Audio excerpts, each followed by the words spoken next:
The old man in the mountain, gone. The landmark face crumbled Friday night. Can it and should it be restored? This is the story of a face that became a symbol, a collapse that shook a state, and the lasting imprint of a face that crumbled away. One of New Hampshire's main tourist attractions gone. I still find myself getting choked up about this. Yellowstone has Old Faithful, Utah has its delicate arches, and New Hampshire had the Old Man of the Mountain, a formation of 5 granite ledges on Cannon Mountain that, from the right angle, formed the unmistakable profile of a human face. But on May 3rd, 2003, he fell. It now appears New Hampshire's Old Man of the Mountain tumbled from his perch Friday night. More than 2 decades have passed since then, yet his face is still everywhere. From newspapers and gift shop trinkets to highway signs and license plates, he's even immortalized on New Hampshire's statehood quarter. Decades after his geological demise, we continue to honor his legacy. But why?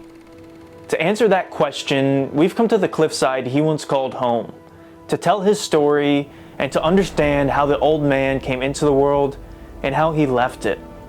You were driving north and you turned around and you were looking out the car window, and all of a sudden it comes into view, and it is the most exciting thing. If you're from outside New England, the Old Man of the Mountain might mean very little. You may have never even heard of him. But to many people here, he was more than a rock formation. He was a cultural symbol, a steady landmark that reflected the region's identity. Seeing him became a core memory for many. I still remember my dad's outstretched arm guiding my eyes to a distant cliffside. Moments like that, as a kid, are what made me fall in love with the White Mountains. At 24 feet wide and 40 feet tall, the profile was made up of 5 granite ledges stacked vertically, all cantilevered on the lowest block that formed his chin. How long this natural wonder graced the cliffside of Cannon Mountain, no one really knows. But if there's anyone who might have an answer, it would be Brian Fowler. I'm Brian Fowler. I'm the president of the Old Man of the Mountain Legacy Fund, and I've been working on geology in New Hampshire for most of my life, actually. We're really not sure how old the old man was, and may not have been older than a few hundred years, rather than thousands. The Cannon Cliff itself, after the glacier had gone through Franconia Notch and receded back to the north, was probably a smooth granite surface like you might see in Yosemite. That talus slope, by the way, is the largest cliff base talus slope east of the Rocky Mountains. It's enormous. The granite is fractured, densely fractured, horizontally and vertically. And that allows rainwater and cloud water to get into the cracks and crevices, and it freezes and thaws, and the cliff is basically crumbling pretty much as we speak. Rock climbers will tell you, walking along the talus slope at the base of the cliff, there's material coming down all the time. All right, so we started the day down in the valley, exploring the Franconia Notch area, but we made it up here, which was no easy feat at all. To really get close to the Old Man of the Mountain, or at least where he was, you kind of have to scramble, which we're now figuring that out. We've climbed up Cannon Cliffs, and we just kind of wanted a closer look at the Old Man, but it is pretty cool. You can still see the old turnbuckles, the metal wires that connected him to the rock and kind of gave him a facelift, kept him on the side of the cliff. But today, really none of that rock remains. The earliest stories of the granite profile come from the Abenaki, the indigenous peoples of the Northeast Woodlands, who referred to this formation as the Stone Face. Then came the year 1805. As the state searches for a route through the North Country, it chartered the Colby Company to lay out a road from Lincoln to Franconia. While scouting the pass, the surveying crew recorded the first written account of the rocky profile. So as the story goes, 2 surveyors, Luke Brooks and Francis Whitcomb, pitched their camp along the shore of what's now Profile Lake, the lake that we're going to explore throughout this video. The next morning, as they fetched water from the sparkling lake, they look up at the mountainside and saw the old man and the face that we all know today. Seen from the north, near Echo and Profile Lakes, a series of granite ledges on Cannon Mountain align perfectly to form the old man's profile. From any other angle in Franconia Notch, the face disappears, vanishing into the mountainside. But here, in the heart of one of New Hampshire's most dramatic landscapes, his face comes to life. Soon after, these early surveyors, travelers, artists, scientists, and writers followed, sketching the old man and exploring the wild lands beneath his gaze. Daniel Webster, a well-known statesman and orator, popularized the Old Man of the Mountain in 1850 when he famously wrote, "Men hang out their signs indicative of their respective trades. Shoemakers hang out a gigantic shoe, jewelers a monster watch, and dentists hang out a gold tooth. But up in the mountains of New Hampshire, God Almighty has hung out a sign to show that here he makes men." And yeah, that sounds pretty dramatic, but that quote still gets at something true about New Hampshire's identity and how deeply the old man was woven into it. The same year, Nathaniel Hawthorne captures the granite profile's majesty in his short story, The Great Stone Face, celebrating its mysterious and awe-inspiring presence. With words from famed American voices, the old man became more than just a rock formation. He became a national icon, a symbol of not only New Hampshire's spirit, but increasingly a symbol of the young nation itself. So much so, President Ulysses S. Grant even paid the man a visit. As the old man's fame grew, so did the allure of the White Mountains, transforming them from a sparsely populated wilderness into one of America's earliest and most beloved tourist destinations. By the late 1800s, rail travel and the rise of grand hotels, inns, and boarding houses made it easier than ever for visitors to explore the region's breathtaking beauty, a place at the time which was often called the Switzerland of America for its dramatic peaks, steep valleys, and cascading waterfalls. For a good chunk of this middle part of the 19th century, people are attracted to the White Mountains because of the healthy air. Many people would come and spend most of the summer here and do all kinds of invigorating activities and see the beautiful scenery. That's Inez McDermott, a New Hampshire art and cultural historian that has studied the old man and his impact on the state's development and identity. And it was almost as not just a physical restoration, but almost a spiritual restoration. It was often written about in that way. And that's the time that the old man becomes marketed as a draw for people. From the soaring summit of Mount Washington to the granite wonders like Flume Gorge and the Basin, the landscape offered rugged beauty on a grand scale, something that a lot of Americans hadn't seen up until that point, especially if you're coming from a city like New York, Hartford, or Boston. At the heart of all of that was the old man, this one tangible focal point, the face of New Hampshire's wild beauty and a perfect poster child for one of the country's most spectacular corners. And like any destination seeking an identity, those promoting the region needed a symbol, and none spoke more clearly than the old man of the mountain. If you've made it this far in the video, first of all, I just want to say thank you. Our first video dropped a couple months ago, but we put a lot of time into each of our mini documentaries. So please consider subscribing, drop a like on this video. And we have a pretty cool online newsletter that you can get once a month, totally free. And it just ensures that you'll see our next video and know what we've been up to. The support from just one video in has already been awesome, and we have a small production team, just myself and my good friend Sebastian, who does a lot of the video work. So I'll get right back to the video, but I just wanted to say thank you, and I hope you consider subscribing. No place reflected the old man's role in the White Mountain tourism boom more than the aptly named Profile House. Opened in 1853, the Grand Hotel quickly became the crown jewel of Franconia Notch, drawing thousands of visitors each summer. From its grand verandas and manicured lawns, tourists could gaze straight up at the old man's stern brow, set off on a carriage ride, go on a hike, or even paddle around Echo and Profile Lakes. For many, the old man was more than just a landmark. He was part of the hotel's identity, woven into its very name. All the while that local tourism was strengthening, the old man was weakening. In the early 20th century, it became evident that the seemingly eternal old man was slowly crumbling away, which was a real issue, considering how much of a tourist attraction he was. Restoration efforts began in 1916 when the nearby Profile House Hotel hired the old man's first caretaker. Rods and turnbuckles were installed on the profile to secure fissures in his granite forehead, almost like sutures. Then, disaster struck. On August 3, 1923, the Profile House went up in flames.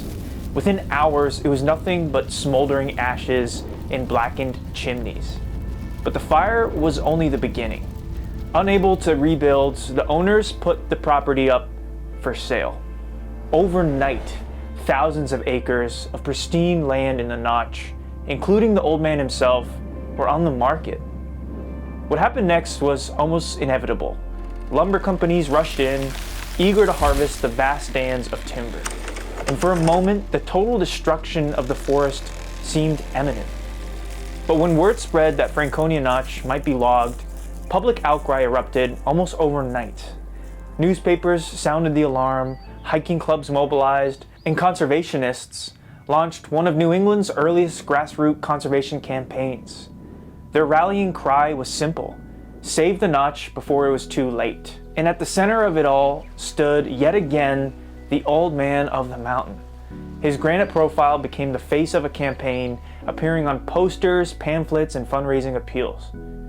To protect the old man was to protect the entire landscape around him. The idea of saving trees and the wilderness got very much connected with someone's patriotic duty to save our land. And for the first time, the natural icon became a unifying symbol powerful enough to sway public opinion in even state politics.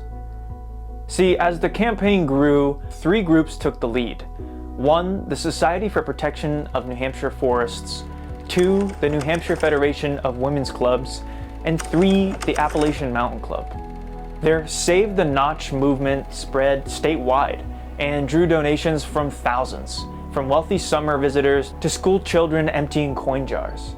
At the center of all three campaigns, though, was this effort to save the old man. The old man was on just about every single bit of literature that went out that asked people to consider doing something to help save the property. With pressure mounting, state leaders had to act. So by 1928, enough money had been raised to buy the threatened land, creating Franconia Notch State Park, the same park that we love today. The old man had become the face of a statewide conservation victory.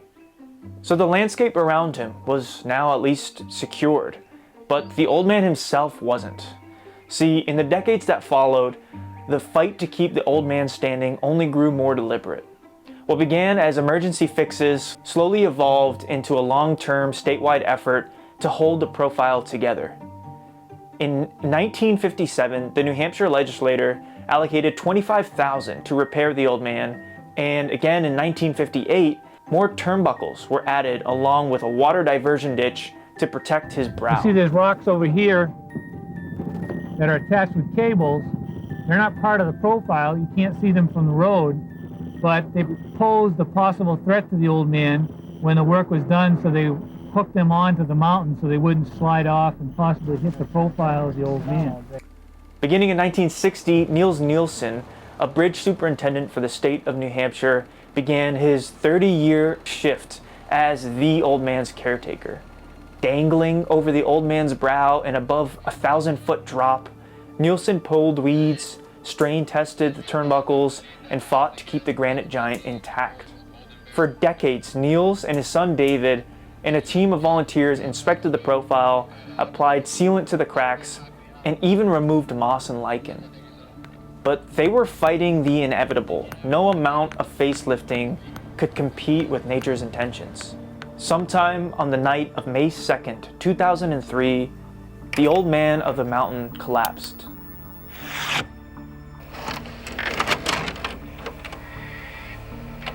It now appears New Hampshire's old man of the mountain tumbled from his perch Friday night. That's when two campers are saying they heard a loud rock slide. It might well have been the demise of the old man. I was in my office on a Saturday trying to clean up paperwork from the week, and I got a call from the reporter at a local newspaper who said, gee, you know, the old man fell down.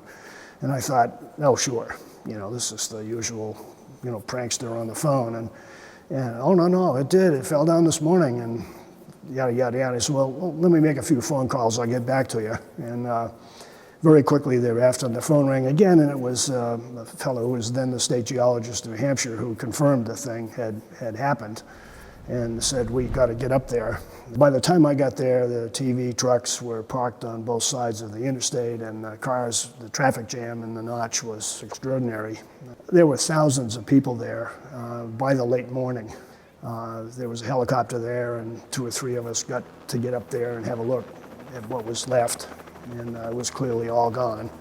And I still find myself getting choked up about this. It's to have it go like that was an astonishing experience. I've never had anything else like that happen in my life, including the deaths of my parents and so forth.